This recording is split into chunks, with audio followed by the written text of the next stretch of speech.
Hi friends, Ankita simple কিচেনের আরেকটি নতুন পর্বের সাথে সকলকে স্বাগত।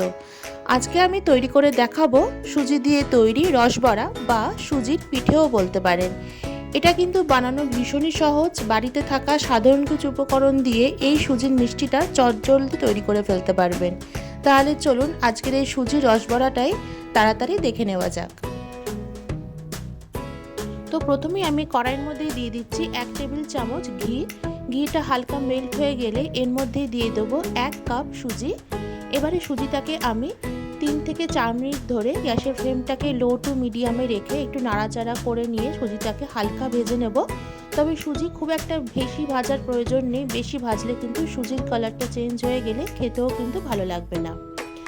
সুজিটা 3 থেকে 4 মিনিট ভেজে নেবার পর এর মধ্যে দিয়ে দিচ্ছি 3টে এলাচ, মুখটাকে একটু ফাটিয়ে দিয়ে দিলাম। এবারে এর মধ্যে আমি দিয়ে দেবো 2 কাপ পরিমাণে দুধ। দুধটাকে আমি একেবারেই দিচ্ছি না, অল্প অল্প করে দুধ নিয়ে সুজিটার সাথে খুব ভালো মতন করে মিশিয়ে নেব। একেবারে দিলে কিন্তু সুজিটা দলা পাকিয়ে যাবে, তাই যখনই দুধটা দেবেন তো এরমভাবে অল্প অল্প করে দিয়ে কিন্তু নাড়াচাড়া করে নেবেন। দুধটা দিয়ে দেওয়ার পর এখানে আমি দিয়ে দিচ্ছি 1/4 কাপ গুঁড়ো দুধ। এবার সমস্ত উপকরণ খুব ভালো মতন করে আমি মিশিয়ে নেব যতক্ষণ না মিশ্রণটা কড়াই থেকে এইভাবে ছেড়ে ছেড়ে যাচ্ছে। যখনই মিশ্রণটা এইভাবে একটা ডোয়ের মতন হয়ে যাবে তো বুঝে নিতে হবে যে সুজির মিশ্রণটা একদম রেডি হয়ে গেছে। এবার আমি গ্যাসের ফ্লেমটাকে অফ করে নিয়ে এরকম একটা পাত্রে এই মিশ্রণটাকে ঢেলে নিলাম। এবারে মিশ্রণটা আমি হালকা যখন একটু গরম অবস্থায় থাকবে এইভাবে ভালো করে মেখে নেব।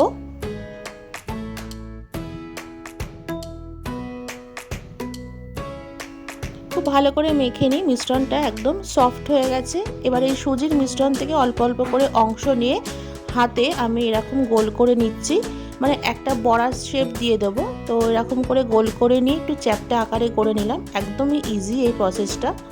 তো একটা আমার বড়া তৈরি হয়ে গেছে। আমি এবার ওইভাবেই আরেকটা বড়া গড়ে নিচ্ছি। এইভাবে হাতের সাহায্যে গোল করে নিই, একটু হালকা একটু চাপ দিয়ে দিলেই কিন্তু বড়াটা তৈরি হয়ে যাবে।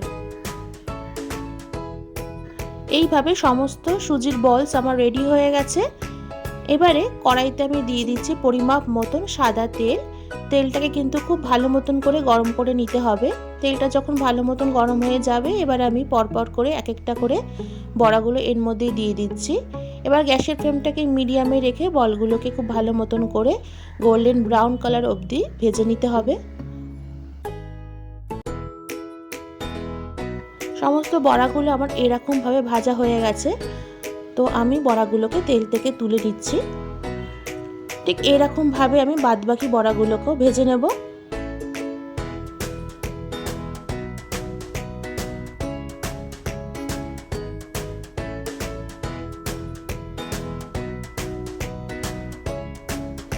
এবারে আমি একটা চিনির শিরা তৈরি করে নেব। তার জন্য দিয়ে দিচ্ছি 1 কাপ চিনি আর 2 কাপ পরিমাণে জল।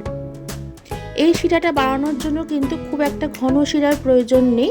জাস্ট চিনিটা একটুখানি নাড়িয়ে চাড়িয়ে মেল্ট হয়ে গেলে একটা হালকা চটচটে ভাব চলে আসলে কিন্তু শিরাটা রেডি হয়ে যাবে। তো এরই মধ্যে দিয়ে দিচ্ছি 2টো এলাচ, মুখটা ফাটিয়ে দিচ্ছি, আর 1 পিঞ্চ মতন দিয়ে দিচ্ছি ফুড কালার, শুধুমাত্র কালারের জন্য। এটা অপশনাল, চাইলে আপনারা স্কিপও করতে পারেন। এবার যখনই চিনিটা ভালো মতন করে মেল্ট হয়ে যাবে তো তখনই আমি গ্যাসের ফ্লেমটাকে অফ করে দিয়ে হালকা গরম অবস্থায় সে আগের থেকে ভেজে রাখা সুজির বলগুলোকে এখানে দিয়ে দেবো। তবে খেয়াল রাখবেন যে চিনি শিরাটা যেন খুব একটা বেশি গরম না হয়, হালকা গরম অবস্থাতেই কিন্তু বলগুলোকে দেবেন, নয়তো কিন্তু বলগুলো ভেঙে যেতে পারে। এবারে সমস্ত কিছু আমি উল্টে পাল্টে একটু নাড়িয়ে নিয়ে 8 ঘন্টার জন্য ঢাকা চাপা দিয়ে রেখে দেবো।